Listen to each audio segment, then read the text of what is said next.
दूसरों की मदद करने के लिए ओशो करेंगे।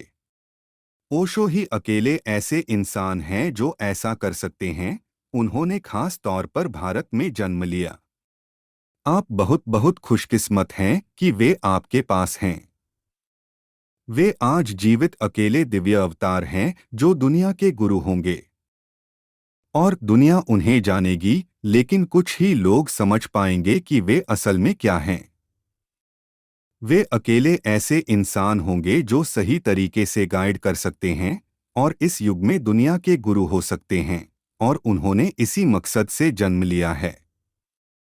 आप मुझसे पूछते हैं, प्लीज क्या आप अपने पिछले जन्म के बारे में कुछ बताएंगे और क्या आप अपने इस जन्म में पूरी तरह से ज्ञानी होकर पैदा हुए थे। मेरा पिछला जन्म लगभग 700 साल पहले हुआ था। यह कहा जा सकता है कि मैं लगभग पूरे ज्ञान के साथ पैदा हुआ था। मैं लगभग इसलिए कह रहा हूं क्योंकि कुछ स्टेप्स जानबूझकर छोड़ दिए गए हैं और जानबूझकर ऐसा किया जा सकता है। इस बारे में जैन सोच बहुत साइंटिफिक है। उन्होंने ज्ञान को 14 स्टेप्स में बांटा है। 13 कदम इसी दुनिया में हैं और 14वां पारलौकिक दुनिया में है। विकास के एक खास स्टेज के बाद, जैसे 12 कदम पूरे करने के बाद, बाकी कदमों को पूरा करने में लगने वाले समय को बढ़ाया जा सकता है। वे एक जन्म में, 2 जन्मों में या 3 जन्मों में पूरे किए जा सकते हैं। टालने का बहुत फायदा हो सकता है।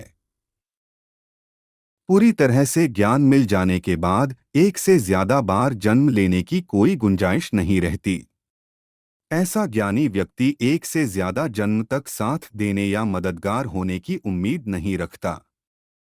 लेकिन 12 कदम पहुंचने के बाद अगर 2 कदम अलग रख दिए जाएं, तो ऐसा इंसान कई और जन्मों तक काम आ सकता है और उन्हें अलग रखने की गुंजाइश होती है।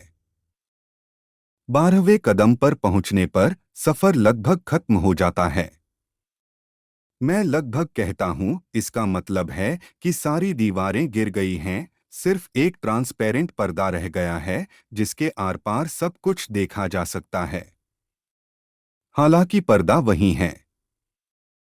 उसे हटाने के बाद पार जाने में कोई मुश्किल नहीं है। पर्दे के पार जाने के बाद जो कुछ भी आप आम तौर पर देख पाते हैं, वह पर्दे के दूसरी तरफ से भी देखा जा सकता है। इसमें कोई फर्क नहीं है। इसलिए मैं नियर अबाउट कहता हूं, एक कदम और बढ़ाकर कोई पर्दे के पार जा सकता है। लेकिन तब सिर्फ एक और जन्म की संभावना होती है, जबकि अगर कोई पर्दे के इस तरफ रहता है तो वह जितने चाहे उतने जन्म ले सकता है।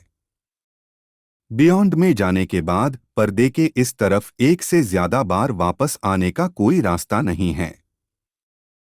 700 साल पहले मेरे पिछले जन्म में मरने से पहले 21 दिनों की एक साधना करनी थी।